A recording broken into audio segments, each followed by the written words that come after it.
이제 시간이 되었으므로 예배를 시작하도록 하겠습니다. 우리 첫 곡은 서로 하나님 앞에 저희가 찬양하고 예배하면서 축복을 했던 시간이 별로 없었던 것 같아요.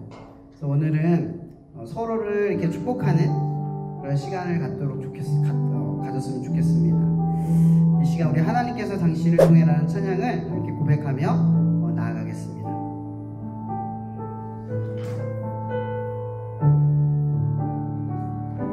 하나님께서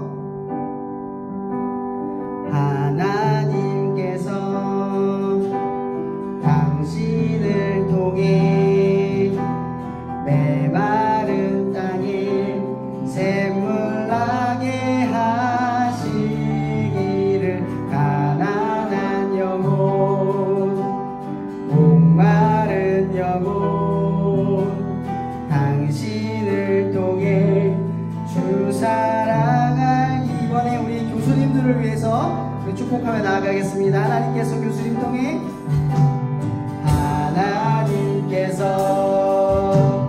교수님 통해 메마른 땅에 샘물 나게 하시기를 가난한 영혼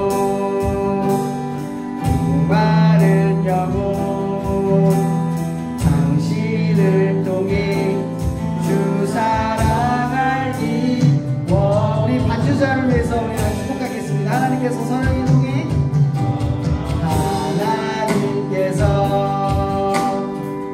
서령이 통해 메마른 땅에 샘물 나게 하시기를 가난한 영혼 목마른 영혼 당신을 통해 주 사랑할 우리 이번에 기타를 치고 있는 윤섭이를 축복하며 나아가겠습니다. 하나님께서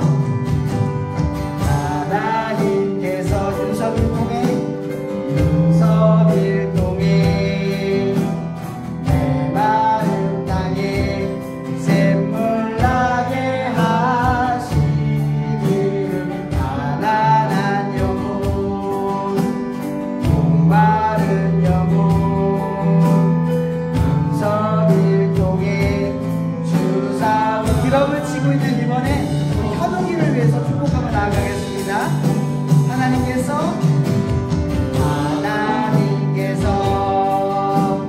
현욱이를 통해 메마른 땅에 샘물 나게 하시기를 가난한 영혼 목마른 영혼 현욱이를 통해 주사 이번에 여기 오지 못했지만 지금 멀리서 오고 있을 이송이를 위해 축복드리겠습니다. 하나님께서 이송이 통해 메마른 땅에 샘물 나게 하시기를 가난한 영혼 목마른 영혼 이송이 통해 주 사랑하기 원하는 이번엔 우리를 통해 하나님께서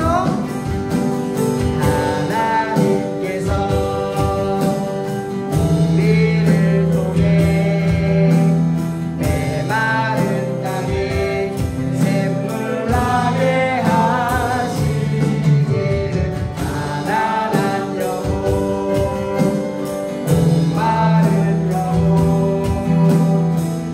우리를 통해 주 사랑하기 원하네.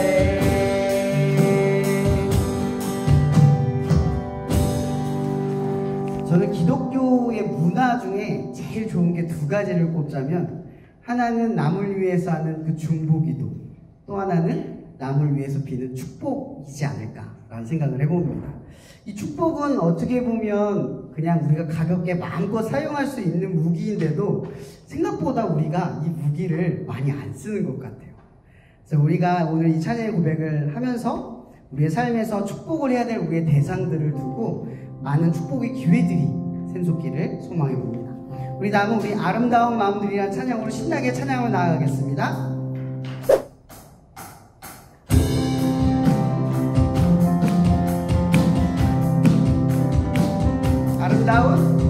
아름다운 마음들이 모여서 주의 은혜 나누며 예수님을 따라 사랑해야지. 우리 서로 사랑해. 하나님이 가르쳐준 한 가지, 내 이웃을 내 몸과 같이 사랑해. 미움 같은 시기 질투버리고 우리 서로 이 다음에 예수님을 만나면 우리 뭐라 말할까. 그때에는 부끄러움 없어야지. 우리 서로 사랑해. 하나님이 가르쳐준 한 가지, 내 이웃을 내 몸과 같이 사랑해. 미움 같은 시기 질투버리고 우리 다시 한번 처음부터 고백하겠습니다. 아름다운 마음들이 모여서 주의 은혜 나누며 예수님을 따라 사랑해야지. 우리 서로 사랑해. 하나님이 가르쳐준 한 가지, 내 이웃을 내 몸과 같이 믿음 같은 시기 질투버리고 우리 서로 이 다음에 예수님을 만나면 우리 뭐라 말할까. 그때에는 부끄러움 없어야지. 우리 서로 사랑해. 하나님이 가르쳐준 한 가지, 내 이웃을 내 몸과 같이 미움 같은 시기 질투버리고 우리 서로 하나님이 가르쳐준 한 가지, 내 이웃을 내 몸과 같이 미움 같은 시기 질투버리고 우리 서로 다시 한번 하나님이 가르쳐준 한 가지, 내 이웃을 내 몸과 같이 미움 같은 시기 질투버리고 우리 서로 사랑해. 우리 서로 사랑해. 우리 서로 사랑해. 아멘. 자, 우리 그 다음은 주의 음성 은혜가 들으니 찬양하겠습니다.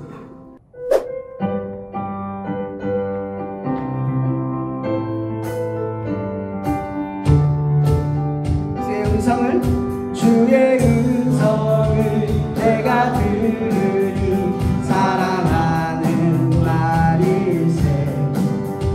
믿는 마음으로 주께 가오니 나를 영접하소. 내가 매일 십자가 앞에 더 가까이 가오니 구세주의 흘린 보혈 피로써 나를 정해. 주여 넓으신 은혜 베푸사 나를 받아주시고 나의 품은 주의 뜻같이 되게 하여 주소서. 주의 보좌로 나갈 때에 어찌 아니 기쁠까. 주의 얼굴을 항상 배우니 더욱 친근한. 내가 매일 십자가 앞에 더 가까이 가오니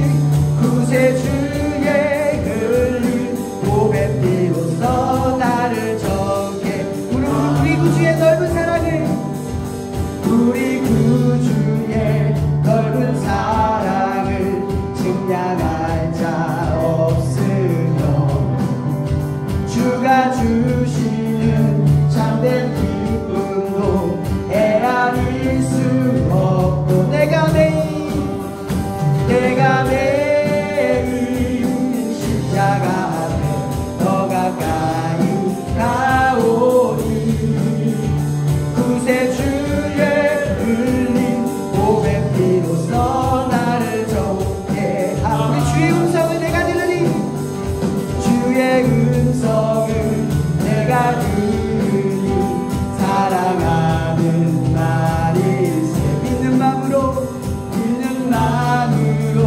주께 가오니 나를 영접 내가 매일 십자가 앞에 더 가까이 가오니 구세주의 흘린 보배 피로써 나를 정케 내가 매일 십자가 앞에 더 가까이 가오니 구세주의 흘린 보배 피로써 나를 정케 하소서 내가 매일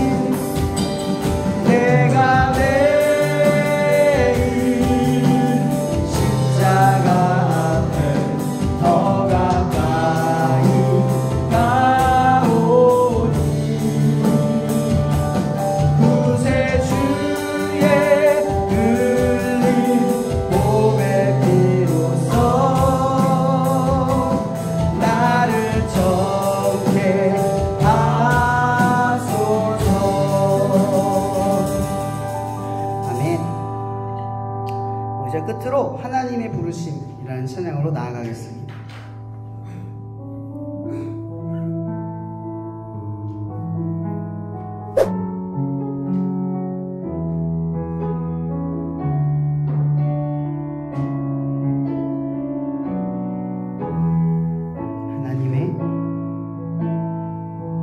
하나님의 부르심에는 후회하심이 없네. 내가 이 자리에 선 것도 주의 부르심이라. 하나님의 부르심에는 결코 실수가 없네. 나를 부르신 하나님의 신실하심을 믿네. 작은 나를 부르신 뜻을 나는 알 수 없지만 오직 감사와 순종으로 주의 길을 가리라. 때론 내가 연약해져도 주님 날 도우시니 주의 놀라운 그 계획을 나는 믿으며 살리. 날 부르신 뜻 내 생각보다 크고 날 향한 계획 나의 지혜로 측량 못하나 가장 좋은 길로 가장 완전한 길로 오늘도 난 이끄심 있네. 작은 나를 부르신 뜻을 나는 알 수 없지만 오직 감사와 순종으로 주의 길을 가리라. 때론 내가 연약해져도 주님 날 도우시니 주의 놀라운 그 계획을 나는 믿으며 살리. 날 부르신 뜻 내 생각보다 크고 날 향한 계획 나의 지혜로 측량 못하나 가장 좋은 길로 가장 완전한 길로 오늘도 날 이끄신 날 부르신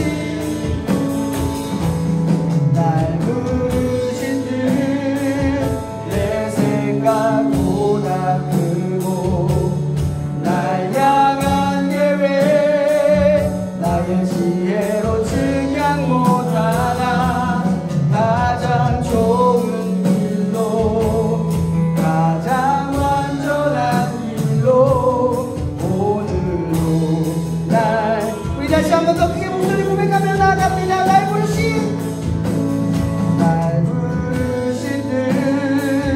내 생각보다 크고 날 향한 예배 나의 지혜로 증량 못하나 가장 좋은 길로 가장 완전한 길로 오늘도 날 이끄시네.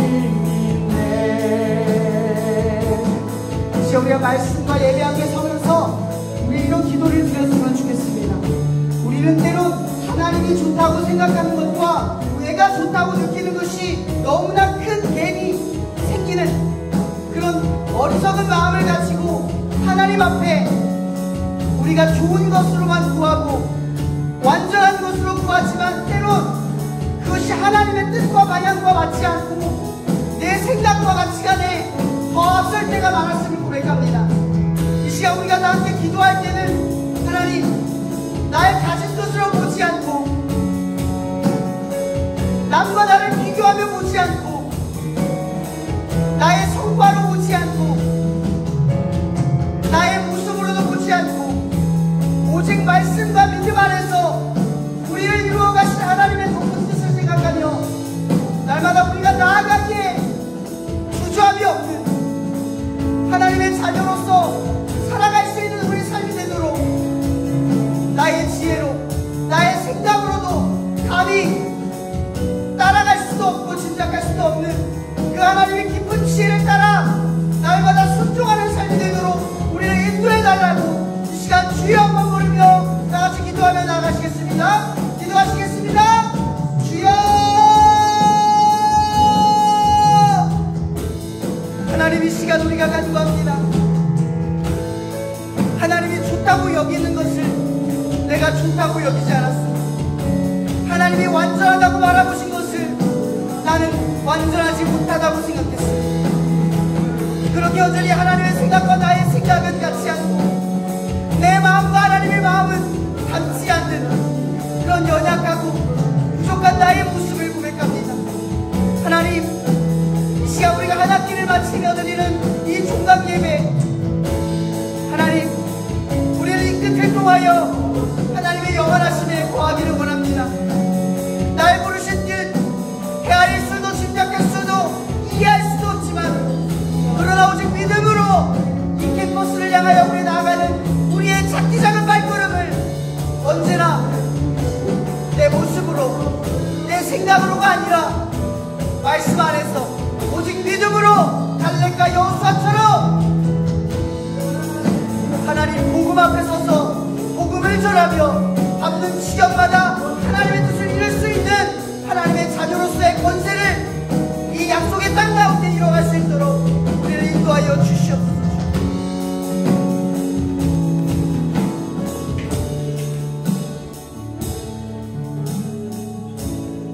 하나님 아버지, 이번 주도 캠퍼스 예배로 인도하여 주심을 감사드립니다.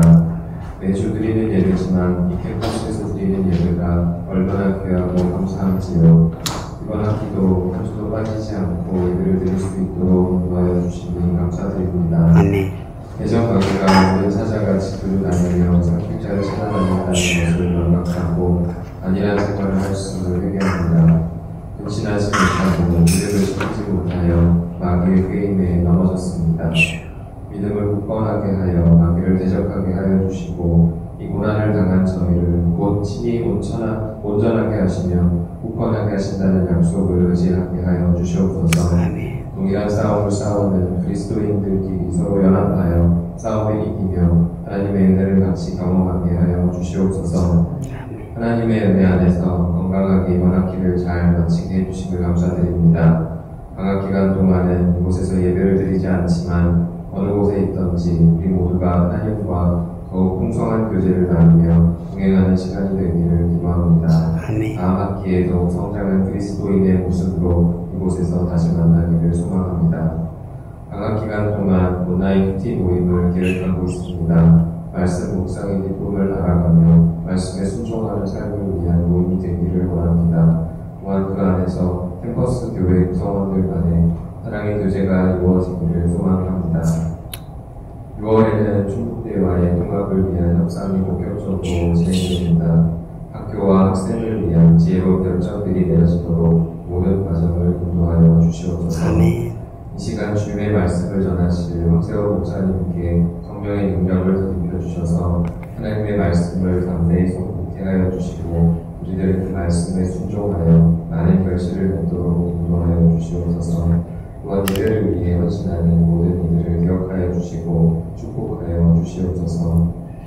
예배를 드리며 하나님께 감사의 마음을 담아 공헌 드리오니 기쁘게 받아주시고 이 물질이 쓰이는 곳마다 하나님의 영광이 드러나게 하여 주시옵소서. 모든 예배의 시종을 주님께서 인도하여 주실 줄 믿사오며 이 모든 말씀 예수 그리스도의 이름으로 기도드립니다. 말씀 보겠습니다. 사무엘상 30장 1에서 8절 말씀입니다. 사무엘상 30장 1에서 8절. 좀 안쪽으로 모여서 앉아주세요. 저희가 사람이 이렇게 많지 않아서 안쪽으로 모여 앉아주세요. 사무엘상 30장 1에서 8절 말씀인데 교독할게요. 제가 먼저 읽겠습니다. 다윗과 그의 사람들이 사흘 만에 시글락에 이른 때에 아말렉 사람들이 이미 네겝과 시글락을 침노하였는데 그들이 시글락을 쳐서 불사르고 거기에 있는 적거나 늙은 여인들 한 사람도 죽이지 아니하고 다 사로잡아 끌고 자기를 가져가. 다윗과 그의 사람들이 성읍에 이르러 본즉 성읍이 불탔고 자기들의 아내와 자녀들이 사로잡혔는지라. 다윗과 그와 함께한 백성이 입을 열고 피를 쏟아부었더라. 다윗의 두 아내 이스라엘 여인 아히노암과 갈멜 사람 나발의 아내였던 아비가일도 사로잡혔더라. 백성들이 자녀들 때문에 마음이 슬퍼서 다윗을 부르시자 하니 다윗이 크게 다급하였으나 그의 한 영혼을 믿고 용기를 얻었다. 다윗이 아히멜렉의 아들 제사장 아비아달에게 이르되 원하건대 에봇을 내게로 가져오라. 아비아달이 에봇을 다윗에게로 가져가매. 함께 읽겠습니다. 다윗이 여호와께 묻자와 이르되 내가 이 군대를 추격하면 따라잡겠나이까 하니 여호와께서 그에게 대답하시되 그를 쫓아가라. 내가 반드시 따라잡고 도로 찾으리라. 아멘. 말씀 하나만 더 읽겠습니다. 마태복음 6장 9절인데 제가 읽겠습니다. 그러므로 너희는 이렇게 기도하라. 하늘에 계신 우리 아버지여 이름이 거룩히 여김을 받으시오며. 아멘. 오늘 말씀의 주제는요, 거룩하게 사는 삶이란 되게 단순한 주제의 말씀입니다. 제가 예전에도 한번 이런 이 단순한 이야기를 할 때 정의가 되어 있냐 라고 질문했던 기억이 있으실 거예요. 내게 거룩한 삶 하면, 여러분 거룩한 삶 하면 여러분 안에 어떤 정의가 내려지세요? 어떻게 사는 것이 거룩한 삶이죠?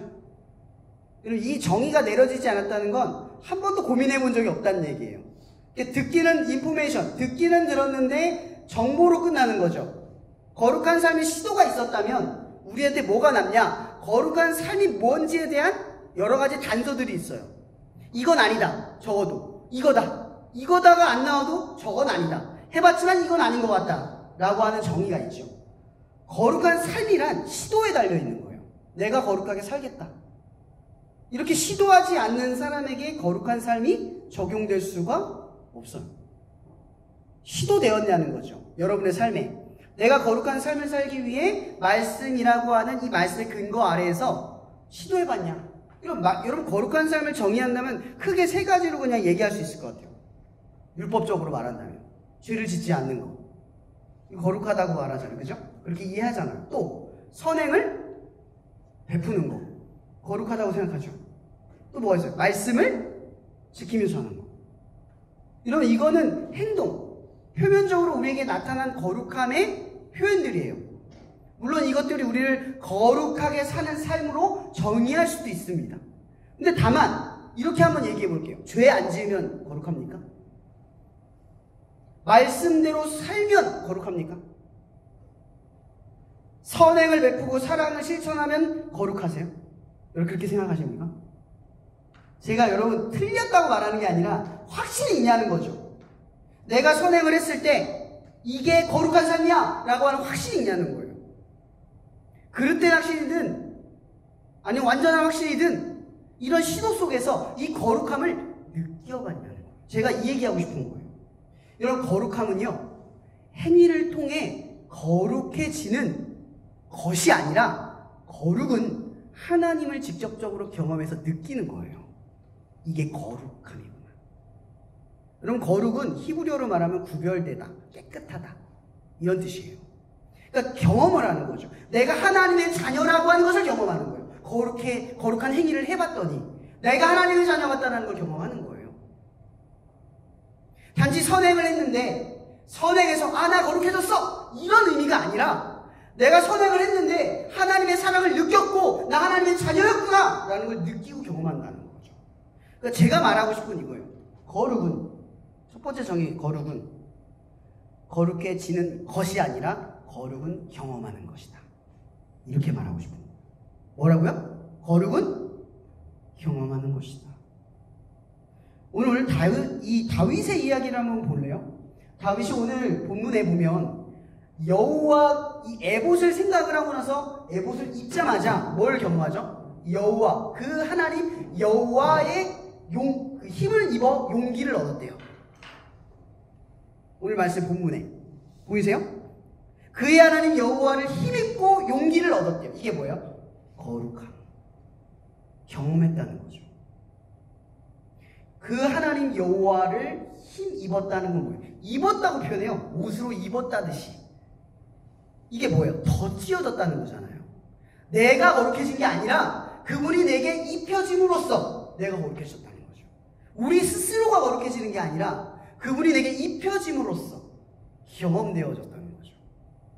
그래서 우리에게 중요한 건 이거예요. 거룩한 삶이란 거룩하게 사는 게 아니라 거룩을 경험하는 거예요. 경험한 적이 있다는 거죠. 내가 하나님의 깨끗함이라고 하는 이 거룩을 경험함으로써 깨끗함의 자유를 누려본 적이 있냐는 거예요. 아까 얘기했던 구별됨으로써 하나님의 자녀라고 하는 충분한 인식을 체험한 적이 있냐는 거죠.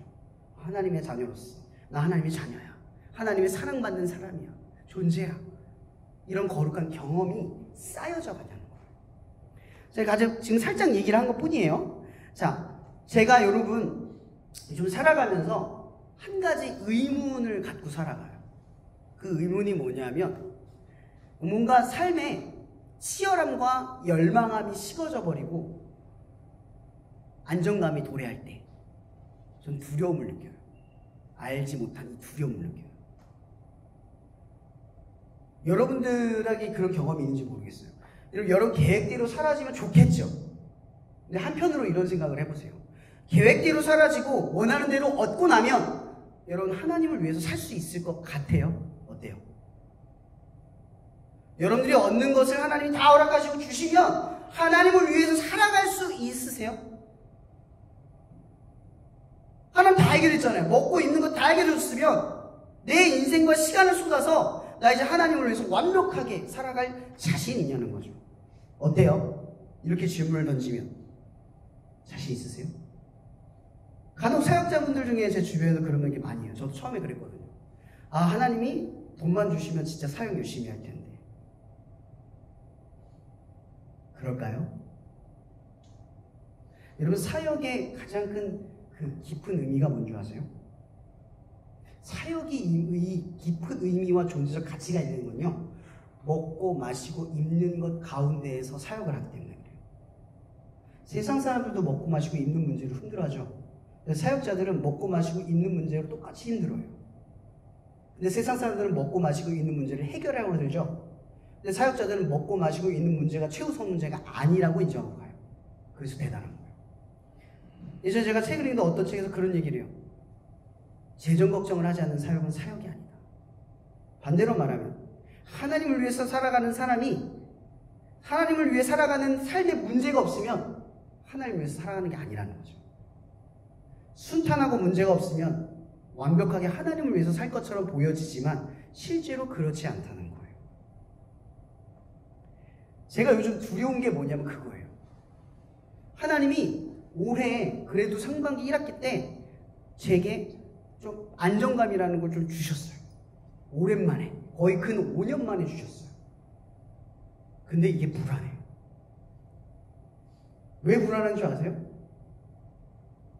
이 안정감이 깨질까봐 두려운 게 아니라 이 안정감에 취할까봐 두려워요. 이건 내 삶이 아니에요. 하나님의 나라를 열망해서 살아가는 건요, 늘 하나님을 향한 목적이 흔들려서는 안 돼요. 제가 아까 얘기했죠. 뭐가 두렵냐면 이런 거예요. 안정감에 취해지니까 어떤 현상이 벌어져요? 여러분 시간 많으면 어떤 일이 벌어져요? 시간이 없을 때 그 시간을 쪼개서 원하는 걸 하죠. 근데 시간이 많으면 내일 모레 계속 미루죠. 시간이 맨날 없어요. 그죠? 우리는 시간이 많아도 없고요. 시간이 적어도 없어요. 제가 그런 상태인 것 같아요. 그게 두려운 거예요. 안정감에 취하니까 그전에는 그 바쁜 시간을 쪼개서 다 했던 일들을 지금은 시간이 많고 넘쳐도 그걸 못하는 내 모습을 요즘 발견하기 시작했기 때문에 이게 두려운 거예요. 이런 예수님께서도 우리에게 마태복음 25장 23절에 뭐라고 말해요? 그러므로 깨어 준비하라. 이런 그리스도인들이 깨어나는 일은 굉장히 시급한 일이에요. 늘 깨어있으려고 노력해야 돼요, 우리는. 근데 우리가 깨어있기 가장 힘든 시간이 언제예요? 정신없이 휘몰아칠 때 깨어있죠. 삶이 평온하고 문제없고 풍요로울 때 자요. 쉽게 잠든다고요. 하나님의 뜻과 멀어진다는 거죠. 그럼 제가 이런 말을 하는 이유는 바로 이것 때문에 그래요. 오늘 다윗의 이야기를 한번 보면 무슨 얘기냐면 이 시글락성은 사실은 유대 땅이 아니에요. 어디 땅이죠? 블레셋 땅이에요. 블레셋은 그 당시에 사울과 블레셋은 계속 싸웠던 적국이에요. 가장 적대국이었어요. 가장 적대국. 이 다윗이 어떻게 하다가 블레셋 땅에 갔냐면 이런 거예요. 다윗이 엄연히 말하면 유대 땅에서 벗어나지 않았어요. 왜 벗어나지 않았죠? 하나님이 유대 땅에 벗어나지 말라고 하셨어요. 왜? 그를 하나님의 나라 이스라엘의 왕으로 이끄실 거니까. 그 유다 땅 안에서 머무르라고 한 거예요. 근데 유대 땅 안에 머물면 어떤 일이 벌어지죠? 사울이 끊임없이 쫓아와서 다윗을 죽이려고 하는 그 불안감에 사로잡혀야 돼요. 그리고 광야에서 자야 되고요. 동굴에서 잘 때도 있고요. 길가에서 잘 때도 있고요. 게다가 거기서 머물지 않죠. 자기를 따르는 수많은 잡배들도 같이 데리고 와야 돼요. 이 다윗은 이 삶에 엄청난 무게감을 느끼면서 이 불안감 속에서 늘 시달리면서 산 거예요. 그러면 하나님을 믿는 일이 이러면 여러분 감당하시겠어요? 다윗이 믿음 생활을 이렇게 한 거예요. 하나님의 백성을 끌어가면서 얼마나 불안하고 무섭고 그 막중한 책임 속에서 그 유대 땅을 유리하면서 살아갔겠어요. 여러분 성경 쉽게 보지 마세요. 다윗 되게 힘들게 산 거예요. 보통 사람한테 이런 거 맡기면 못해요. 오죽한 모세가 뭐라고 말합니까? 하나님 내가 저들을 낳았습니까? 이게 우리가 쉽게 지극하면 이거예요. 왜 나한테만 그러세요? 쟤는 안 그러는데. 여러분들 교회 섬기고 같이 동역자 일하다 보면 쟤는 왜 저러지? 느껴져요. 맨날 나만 하는 것 같아 느껴질 때가 있단 말이에요. 그죠? 이런 현상인 거예요. 우리가 가깝게 본다면. 근데도 순종하고 나아가는 거죠. 근데 그렇게 하다가 다윗이 도저히 안 되니까 어디로 가요? 사울의 적국인 블레셋으로 넘어가는 거예요. 그러니까 상식적인 생각을 한 거죠. 넘어가면 안전하겠구나. 적어도 사울이 나를 죽이려는 불안감에서는 해방되겠구나. 근데 처음에 그 두려운 도전을 했을 때는 그 아기스 왕 앞에 거품문척 미친 척 한단 말이에요. 그죠? 무서워서. 근데 시간이 지나고 나서 성경은 말하지 않는데 어떻게 하다 보니 블레셋 왕이 다윗을 어떻게 보면 용서하고 충신으로 받아들여요. 근데 이 다윗이 이 아기스 왕에게 신뢰를 얻기 위해 했던 방식이 뭐였냐면 유대 땅을 쳐들어가서 마치 탈을 취하고 그들을 죽인 것처럼 반복해서 속여요. 근데 성경 자세히 보세요. 여기엔 하나님의 뜻과 계획이 없어요. 다윗이 블레셋 땅으로 넘어가서 시글락상을 얻는 건 하나님의 계획과 무관하다는 거예요. 하나님이 의도한 게 아니에요. 이건 뭐예요? 다윗의 두려움, 불안감 그런 것들이 선택하게 만든 거예요. 근데 어쨌든 이 다윗이 아기스 왕의 신뢰를 얻고 시글락성을 얻게 돼요. 그 성에서 지내게 되는 거죠. 이제 이곳에 지내고 나면 어떤 일이 벌어져요? 쉽게 말하면 안정감, 편안, 보호를 받기 시작을 하는 거예요. 안정감에 취하기 시작하는 거죠. 여러분 생각을 한번 해보세요. 다윗이 사울에게 그토록 쫓겼을 땐 하나님의 도움이, 하나님과 함께함이 단 일순간이라도 끊긴 적이 있었겠어요? 없었다고요. 근데 성경 잘 읽어보잖아요. 여기 하나님 얘기 안 나와요. 오늘 이 말씀 본문에 그 하나님 여호와께 힘입어까지 그 전까지 하나님이 없었어요. 자기의 상식과 방법과 계획을 따라서 그곳에서 안착하고 머물기 시작했었어요. 마치 야곱이 베델에 머물지 않고 숫곳에서 머문 것처럼 하나님의 계획이 어긋나기 시작했다. 이러면 한번 생각해 보세요. 다윗은 이스라엘의 왕이 되어야 될 존재예요. 근데 그가 이스라엘을 대적하고 죽인다고요. 근데 지금 시글락성을 잠깐 비웠단 말이에요. 왜 비웠죠? 이스라엘과 블레셋이 전쟁을 하게 됐어요. 근데 선봉으로 다윗이 나서려고 이 아기스 왕에게 신뢰를 얻으려고 전쟁통 한가운데에 들어간 거예요. 참 하나님은 대단하신 게 뭐냐면 악인들 사이에서도 하나님의 계획은 펼쳐져요.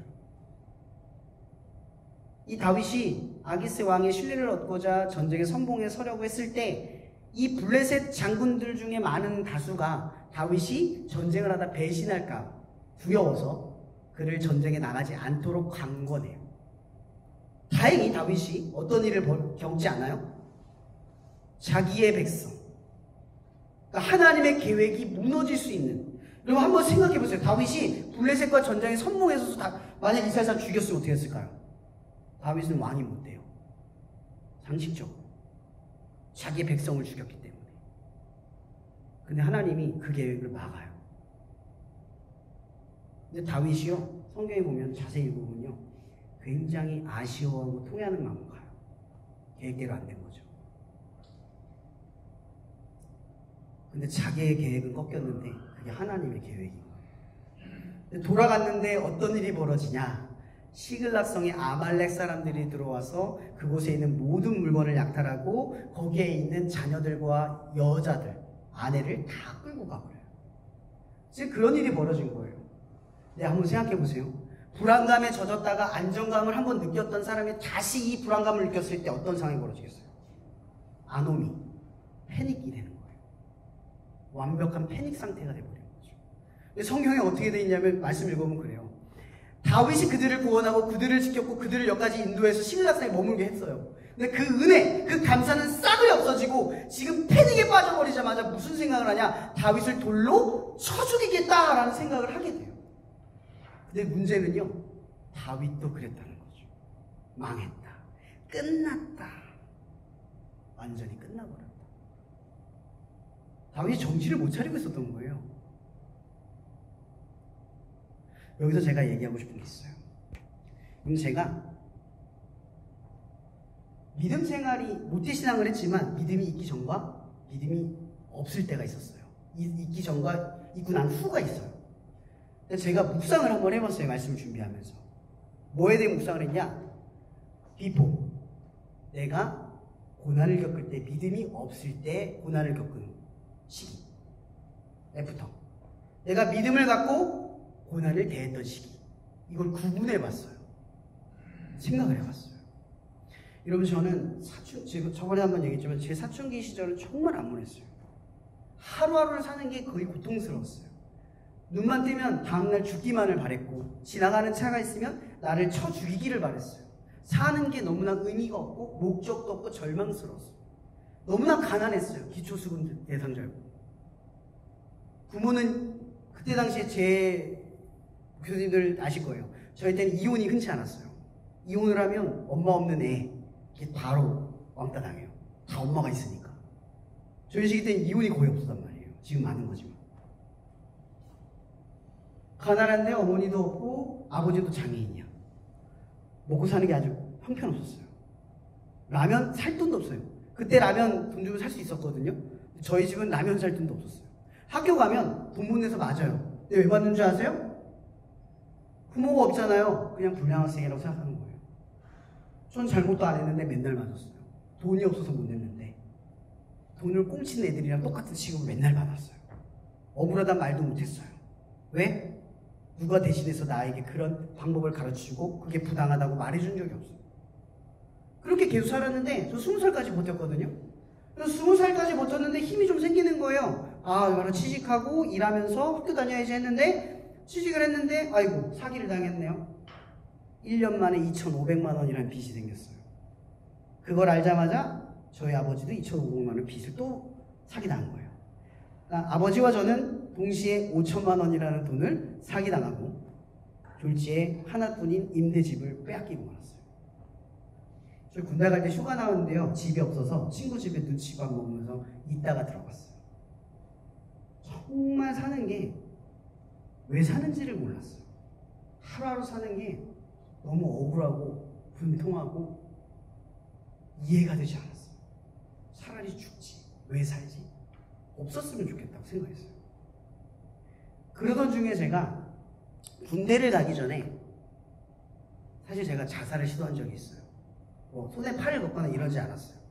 저는 좀 남자다워서, 이게 남자다운 표현인지 모르겠지만 그냥 섰어요. 저희 집이 5층이었는데 집이 팔려버렸어요. 이제 집이 나가면 갈 게 없으니까 사는 게 너무 싫은 거예요. 남들은, 내 주변 애들은 차도 있고 등록금 걱정 없이 학교 다니는데 나는 지금 그런 상황이 아닌 거예요. 가뜩이나 집도 가난한데 마이너스 2,500으로 시작했는데 신용 불량자가 돼버렸어요. 취업도 안 돼. 이게 뭐야? 너무 억울하고 화통이 나는 거예요. 그래서 5층 그 창가에 앉아가지고 밑을 내다보고 죽으려고 정말 뛰어내려고 고민을 하고 있었어요. 뛰어내기 직전. 여러분, 저 교회를 안 다녔거든요. 근데 모태신앙이었거든요. 하나님이 저한테 무슨 말씀을 하셨냐면, 저도 지금 이게 신기한 게 뭐냐면 저한테 이러시는 거예요. 세연아, 힘들지? 근데 뛰어내리면 더 힘들지 몰라 라고 말씀하셨어요.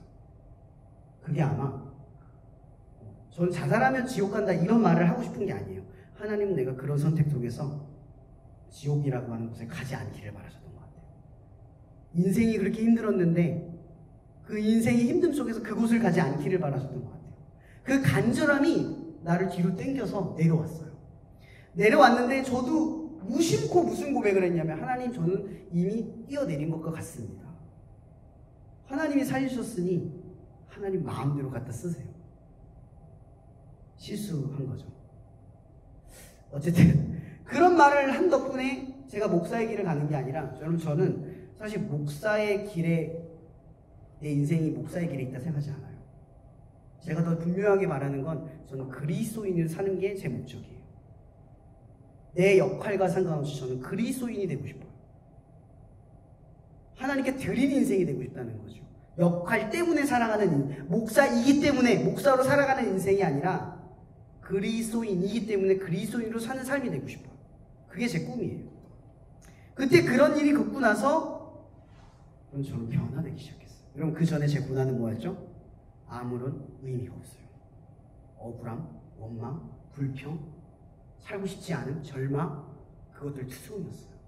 여러분, 제가 믿음이 없이 고난을 겪었을 땐 그 고난에는 아무런 목적과 의미와 용기가 없었어요. 내 삶의 존재성이 없었어요. 근데 믿고 난 뒤에 어떤 일이 벌어졌냐? 그게 기적이죠. 여러분, 예수를 믿고 난 뒤에 여러분, 저는 상황이 바뀐 적이 없어요. 믿고 났더니 뭐 신용불량자에서 갑자기 신용이 회복됐다? 없어요. 이런 집이 없는데 집이 생겼다? 없어요. 아무것도 없었어요. 저 예수 믿기로 결정한 뒤에, 저 처음에 공장 식당에서 일했거든요. 제가 얘기 드릴까요? 알바 힘들다고 하는 사람 저 밑에서 힘들다고 그러면 안 돼요. 제가요, 알바를 어떻게 했냐면 한 달에 12시간씩 이틀 쉬고요, 월급을 80만 원 받았어요. 어때요? 저 외국인 외노자 취급 받았어요. 그렇게 1년, 2년을 버텼어요. 근데 저 그때 예수 믿기로 결정했잖아요. 그래서 저는 신용불량자라는 나의 존재성을 본 게 아니라 하나님을 믿기로 결정하는 것부터 시작했어요. 그래서 저는 80만 원 받는데 거기에 11조를 냈어요. 거기에 저축을 하고 거기에 저 추리링으로 2년을 살았어요. 옷 하나도 안 사고. 그렇게 버텼어요. 근데 믿음을 지켰어요. 믿음을 지키기 위해 나아갔어요. 여러분, 상황은 하나도 바뀌지 않았어요. 믿음을 갖고 있다고, 내가 믿기로 살기로 했다고 상황이 나아지지 않았어요. 2년 동안. 그리고 2년까지 저는 바뀌기를 기대하지 않았어요. 왜? 이미 믿음으로 사는 것이 시작됐어요. 그 자체가 너무 고귀하고 순결했어요. 저 그때 예배 드리러 가면요, 나를 용서하신 죄 때문에 맨날 울었어요. 그만 가면 눈물이 나는 거예요. 나 같은 놈 때문에 죽었구나. 나 같은 놈 때문에. 나 같은 놈도 이 교회에 나와서 예배를 드리는구나. 너무나 감격스러워서 그 자체가 너무 감사해서 내 삶이 보이지 않아요. 내 여건이 보이지 않아요. 신용불량자인 내가 안 보이고 하나님 믿는 내 자신만 보이는 거예요. 그렇게 믿음으로 가는 거예요. 이게 저는 오늘 하나님의 말씀 보는 것 같아요. 다윗이 그 하나님 여호와로 힘이 보여요. 그럼 하나님만 보이면 힘이 나는 거예요. 이런 믿음이 없을 때 생기는 고난은 아무런 목적도 계획도 없고 원망투성인 것들이에요. 근데 하나님을 믿고 난 뒤의 고난은 뭐죠? 하나님의 계획이에요. 이런 믿으면 이게 달라져요. 믿기 전에는 삶에 생겨난 모든 것들이 부당하고 원망스럽고 이해되지 않았고 심지어 절망스럽고 살기 싫었어요. 살아서 뭐 하나 싶었어요. 근데 믿고 난 뒤에 생겨난 고난들은 다 하나님의 무한한 계획 같았고 하나님의 무한한 뜻 같았고 하나님이 나를 책임져 주시는 것 같았다라는 거죠. 여러분 제가 이 믿었기 때문에 변화된 것들에 대해서 얘기하지 않는 이유가 있어요. 여러분 저 사실 신용불량자 1, 2년 만에 극복하고 다 갚았어요. 말도 안 되는 적립펀드 그 당시 적립펀드 갑자기 이율이 200% 올라가는 바람에 한 달에 50만 원씩 저축했던 게 1200만 원이 돼서 갚았어요. 하나님이 하신 거예요. 저는 한 게 없어요. 여러분 이걸 지금 제가 일부러 결과를 처음에 안 얘기한 이유가 뭐냐면 믿으면 이런 결과가 나온다라고 말하고 싶지 않아서예요. 믿어도 결과는 바뀌지 않아요. 상황은 안 바뀌어요. 근데 상황이 안 보이고 하나님이 보이기 시작한다는 거죠. 이게 다른 문제인 거예요. 여러분 오늘 다윗의 이야기를 가만히 보면 우리가 생각을 해봐요. 여러분 고난은 비와 같다라는 말이 있어요. 여러분 비가 내리면 우산이 없을 때 비가 내려요. 우산 심지어 있을 때도 비 안 맞는 사람 있어요? 밖에 있으면 비 다 맞아요. 그것은 고난인 것 같아요. 고난은 누구에게나 내리고 누구나 맞을 수밖에 없어요. 근데 문제는 이거죠. 세상 사람들은 하나님을 안 믿는 사람들은 고난이 닥치면 그냥 절망하고 원망하고 불평하고 무의미함을 속에서 살아가요. 자기의 방식대로 극복하려고 한다고요. 근데 하나님을 믿는 사람들, 그리스도인들은 고난이 생길 때 그걸 무의미하게 흘려보내지 않고 의미 있게 받아들이고 경험한다는 거죠. 거룩을 경험한다고요. 오늘 교수님과 큐티를 나누면서 그런 얘기를 했던 기억이 나요. 고난. 우리 여기 고난이라는 말도 고민해 봐야 돼요. 고난. 여러분 성경에서 말하는 고난은 여러분들의 삶 때문에 생기는 고난에 대해서 말하는 게 아니에요. 성경에서 말하는 고난이 뭡니까? 하나님을 믿기로 시작했는데 생겨난 고난 말하는 거예요. 내가 그분을 믿기 위해서 뜻하지 않게 겪는 고난들. 여러분이 기도할 때 기말고사 때문에 힘들어요. 성적 좋게 해주세요. 여러분 그게 하나님과 무슨 상관이 있어요? 근데 그게 상관이 있게 하는 방법이 있어요. 제가 이 얘기하려고 길게 간 거예요. 여러분 거룩한 삶이라는 건 단순해요. 내가 여러분들의 바라는 삶의 목표에 하나님의 목적이 얹어지면 돼요. 기말고사 잘 보게 해주세요. 하나님의 영광을 위해서. 돈을 잘 벌게 해주세요. 하나님의 나라를 위해 쓸 수 있게. 이게 중요하다는 거죠. 목표는 있는데 목적이 사라져요. 그리스도인들의 대부분들이 뭐가 있냐면 하나님을 위한 고난을 받아들이지 않는 이유가 이런 거예요. 내 삶을 두고 맨날 고난이고 원하는 게 안 잡히고 원하는 데 도달하지 않고 이게 힘들고 어려워요. 근데 그게 하나님과 무슨 상관이 있는데요? 하나님을 설득하려면 하나님이 여러분의 삶에 역사하려고 하신다면 다윗을 보세요. 다윗이 왜 대단한 줄 아세요? 시글락에서 이런 일이 벌어졌어도요 다윗이 사명을 안 잃어버려요. 무슨 사명? 이스라엘의 왕을 세우신 하나님을 안 잃어버린다고요. 그가 다시 한번 에봇을 입고 나 살려주세요! 해결해주세요! 이렇게 끝나요? 하나님 뭐라고 말해요? 가서 싸워라. 가서 싸우면 내가 이기게 해줄 거다. 여러분 지금 이게 이기는 상황이에요? 가면 이길 것 같아요? 나를 죽이려도 했던 사람들 끌고 가면? 통솔도 안 되면서 이 상황에 다윗이 무슨 용기가 나서 갔겠어요? 딱 하나예요. 사명을 안 넣은 거죠. 뭐예요? 이 사람들을 책임지게 하신 하나님의 사명. 그래서 다윗이 위대한 거예요. 여러분들도 학교에서 공부하잖아요. 사명이라는 게 있어요. 여러분들의 목표보다 중요한 목적이 있다고요. 하나님이 이곳에 보낸 목적보다 우리는 목표를 더 본다고요. 하나님이 설득이 안 돼요. 하나님이 우리의 삶에 역사를 할 수 있는데 설득을 안 해요. 우리가 하나님을. 여러분, 오늘 말씀의 부분에 내가 아까 마태복음 그 6장 39절 말씀 맞죠? 6장 9절 제가 하나 더 읽었죠. 잘 보세요. 그러므로 너희는 이렇게 기도하라. 하늘에 계신 우리 아버지여, 이름이 거룩히 여김을 받으시오며. 여러분들의 목표에 하나님의 목적을 붙이세요. 여러분들이 뭔가 목표하는 것이 있다면 목적을 얹어보세요. 그거 하나님의 영광입니까? 만약 그런 게 아니라면 이렇게 말해보세요. 하나님의 나라를 위해 내가 원하는 목표를 이루어주세요. 하나님이 바라는 것을 위해 내가 바라는 것을 이루어주세요. 그럼 왜 이렇게 기도하는 게 중요한 줄 아세요? 그래야 그 과정 속에 하나님을 알고 그 결과로 내 것으로 취하지 않는 죄가 생겨나지 않아요. 우리 대부분은요, 어떻게 살아가냐? 아까 제가 처음에 그랬죠? 제가 제일 중요한 게 뭐라고요? 안정에 취하는 거. 내가 얻어진 것에 취하는 거. 그것이 마치 내 것인 것 마냥 내가 누리는 상황이 두려운 거예요. 비록 다윗이 흔들어서 깨워지는 이 상황을 겪었지만 제가 어떤 책을 읽는데 그 책에서 그런 얘기를 한 게 있어요. 다윗은 오늘 본문에 자기가 했던 행동들 때문에 고난을 겪었죠. 그 고난으로 인해 하나님을 만났어요. 물론 이것도 훌륭한 지혜예요.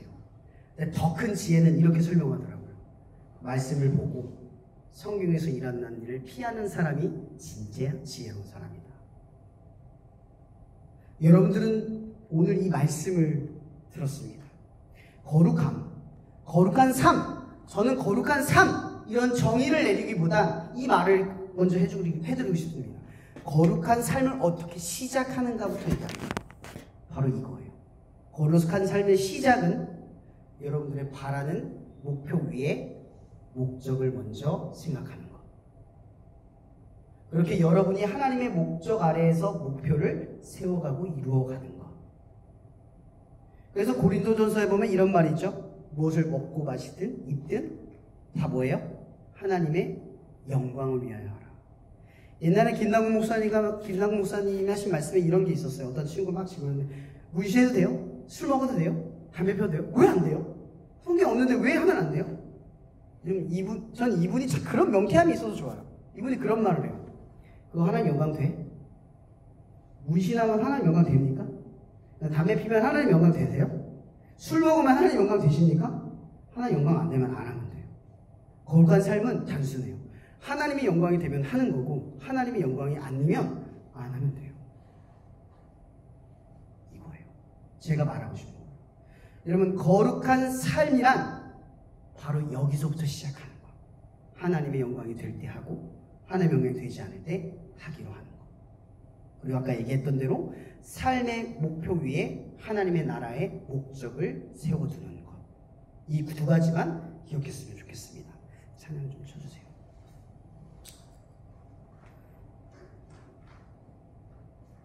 네, 오늘 이 말씀을 가지고 간단하게 기도했으면 좋겠습니다. 한 가지만 더 기도했으면 좋겠는데 여러분 지금 이제 기말고사를 준비하고 있고 또 한 학기를 마무리하고 있어요. 저는 생각합니다. 한 학기가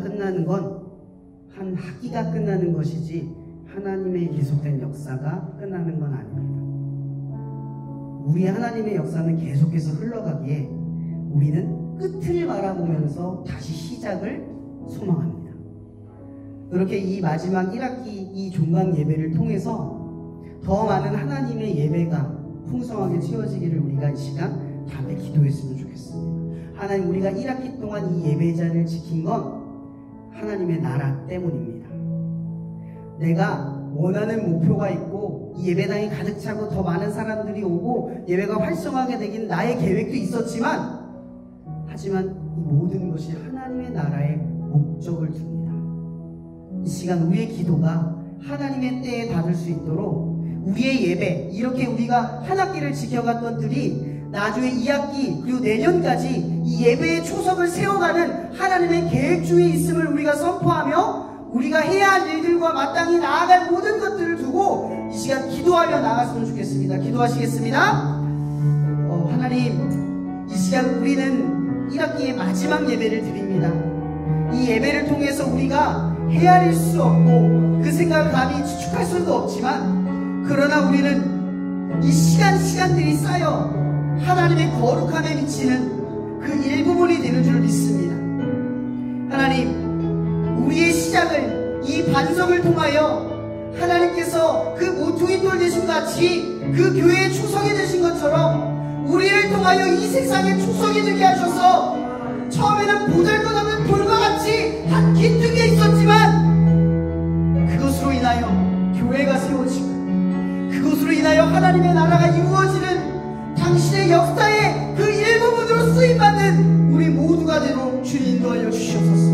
비록 우리는 우리의 눈앞에 주어진 삶의 시급함과 다급함과 바쁜 일정 속에서 살아가지만, 그러나 하나님은 그 너머의 계획 속에서 우리의 전 인생을 바라보시며 우리의 전 인생을 이루어가시는 분임을 우리가 알게 하여 주시옵소서. 눈앞에 보여진 어려움에 무너지지 않고 도리어 하나님의 원대한 계획을 바라보며 눈앞에 어려움이 하나님의 또 다른 계획과 모퉁이 돌과 같이 하나님의 교회를 세우고 나의 인생을 세우고 하나님의 나라를 이루는 그 반석임을 우리가 알아가게 하여 주시옵소서. 하나님, 1학기 동안 우리가 함께 예배드리며 이 자리를 지켜갈 수 있게 해주셔서 너무나 감사합니다. 우리의 발걸음이 우리의 노력과 신으로만 되어진 것이 아니라 하나님의 보살핌과 지켜주심과 채워주심과 인도하심과 이끌어주시셨음을 우리가 고백하며 나아갑니다. 이 시간 우리의 1학기를 받아주시고 돌아올 2학기를 다시 한번 하게 드릴 수 있도록 우리 가운데 역사하여 주시옵소서. 이 시간도 우리를 사랑하시는 하나님의 사랑과 그 사랑을 우리 안에 일깨워 주시는 그리스도의 십자가의 은혜와 이 모든 것들이 눈앞에 보이는 절망 속에서도 예수 그리스도의 죽음 뒤에 있는 부활을 바라보도록 우리를 인도하셔서 영원한 소망을 꿈꾸게 하실 성령님의 교통 역사하심이 당신의 나라를 바라며 삶을 소망하는 모든 이들에게 함께 하시기를 예수 그리스도 이름으로 축원하며 기도합나이다.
달부터 이제 하고